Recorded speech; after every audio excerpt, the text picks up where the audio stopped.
Hello world, it's Super Otaki Kami coming at you guys on August 29th, 2015 with my Call of Duty Black Ops 3 beta review. Last weekend, we all had a chance, especially me who did not reserve the game, to play Black Ops. I'm not too sure if that was a PS4 thing only or if it was also on Xbox. But it was a great opportunity. I would say it's the first time in Call of Duty history, really, that there was a public beta. I'm not too sure about last year. I really wasn't looking forward to it last year, so I didn't look out for things like that.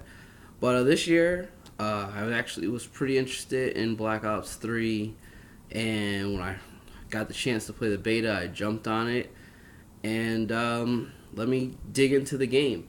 So, first off, first thing I noticed when I started the beta was that you had your specialists. They've been talking about that. That's been one of their big things that they've been promoting is like, there's like classes, specialists. They all have like their unique abilities or weapons. And I picked the Sparrow. It was the bow and arrow girl. It was pretty cool. And then once you pick that standard COD, choose your weapon. Once you start, you can't really put any attachments because you haven't unlocked anything yet. And I jumped right into it. I did just team deathmatch. And once I started playing, I tried to get a feel for it. I tried to try out the new wall run. I tried to just kind of, without getting killed, test out some of these new things. And once again, the last installment of Call of Duty, they cramped the levels again. Last game was all about, added movement, double jumps, and all these movement things, but they restrict the area, as one person said, low ceilings. And you can't traverse the area like you would want to. And it's forced. It's really forced is the best way to put it. And on top of that, even the wall run areas are very forced. And so you kind of can camp out near wall run areas and just wait for some person to run across and you could shoot them. And also the wall run, I would say, also felt clunky, meaning the animation was very rough. Now this is a beta; they might smooth it out before the final copy comes out. But when you initiated it, you felt like it switched from your normal movement to the wall run movement. So I hope that was a kind of an early stage animation and something that does get fixed when it comes out later. Outside of that, I would say like the specialist, you do get you get two, like, I guess, abilities you could say, and I only used one. I really wasn't impressed by the game, so I didn't play as long as I should have. I actually kept playing in order to do this review. But I got the bow and arrow, and it's pretty cool. I mean, I thought the bow and arrow was going to be a weapon, but I guess it's only to this class, or specialist, sorry. And I don't know, your meter goes up as long as you're alive. So, and if you get kills and stuff, it speeds it up. So it's like gradually filling for you to use it. And it's cool, but I feel it really didn't add anything to the game. I didn't feel that the wall run added anything to the game due to the fact that they kept the levels cramped, everything's forced, and the specialists just aren't that special. I would expect it. Maybe one specialist have maybe a triple jump, maybe one has more movement, like, can do like in the last game where the exoskeletons can boost left, right, backwards. And that was something I didn't test in this game. I didn't test if they had that. So if they do have that, excuse me for just making that. But I don't think they had it. And that would have been something. So I wish the specialists were just a little bit more special rather than having like just this one ability that they have to save up for. You could do it once, or like with the arrow, you get 7 shots, but once you die, you have to refill it again.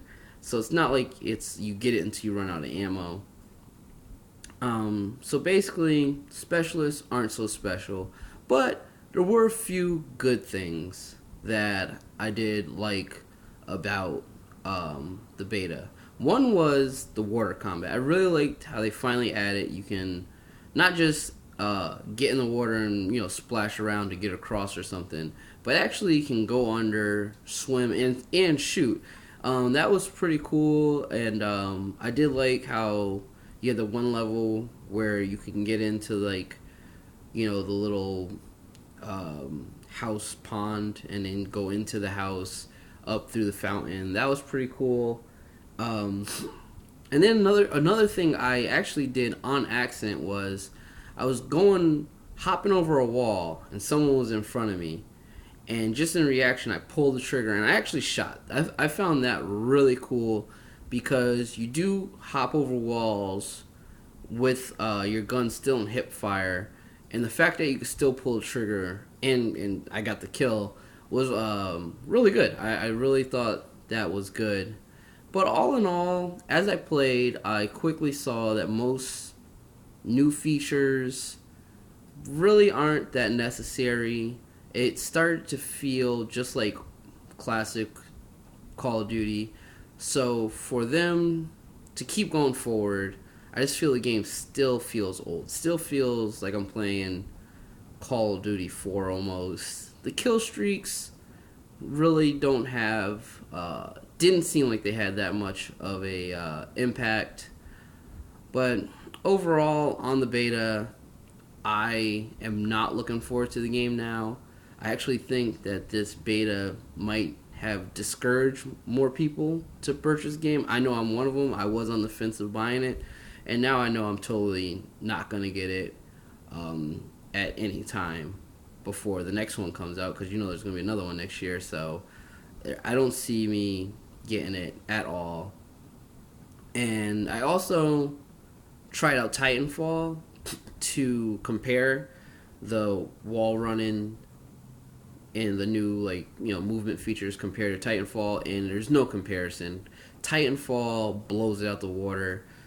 It's smoother, it's faster. You don't just run horizontally along the wall, you can run up walls in Titanfall, which you can't do in Black Ops 3. And they